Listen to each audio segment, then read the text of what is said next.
જય શ્રી કૃષ્ણ, જય માતાજી. આજે છે સ્કિન કેર ચેલેન્જનો બીજો દિવસ. તો ચાલો ત્યારે દિવસની શરૂઆત કરીએ. સૌથી પહેલાં કરી લેશું ફેસ વોશ. અને ફેસ વોશ કરી લીધા પછી સ્કિન જે ગ્લો કરે છે ને ફ્રેન્ડ્સ, શું કહું તમને. તો ફેસ વોશ તો થઈ ગયો, હવે લગાવી લઈએ ક્રીમ. અને આ ક્રીમમાં મેં એક ઇન્ગ્રીડિયન્ટ્સનો ઉપયોગ કરેલો છે. આમ તો 3-4 છે, પણ હું દરરોજ એક ઇન્ગ્રીડિયન્ટ્સ વિશે તમારી સાથે વાત કરીશ. તો સૌથી પહેલાં તો કલર ઉપરથી તમને ખ્યાલ આવી જ ગયો હશે કે આનામાં મેં એલોવેરા જેલનો ઉપયોગ કરેલો છે. ઓકે, અને એલોવેરા જેલ દરેક સ્કિનને આમ જોવા જાય તો સૂટ કરી જ જાય.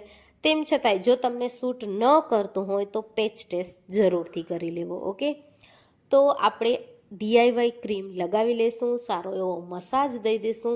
અને સ્કિનને થોડીક વાર મસાજ દેવો ખૂબ જ જરૂરી બની જાય છે, કેમ કે સ્કિનમાં થોડીક વાર મસાજ બ્લડ સર્ક્યુલેશન ખૂબ જ સારું થતું હોય છે. તો બસ એકદમ સરસ મજાનો સ્કિનને મસાજ દઈ દીધો અને સ્કિન એકદમ ખીલી ગઈ, મજા આવી ગઈ. જો તમને લાઇટમાં એકદમ બતાવું કે ફેસ કેવો ગ્લો કરે છે, દેખાય છે ને ગ્લોઈંગ.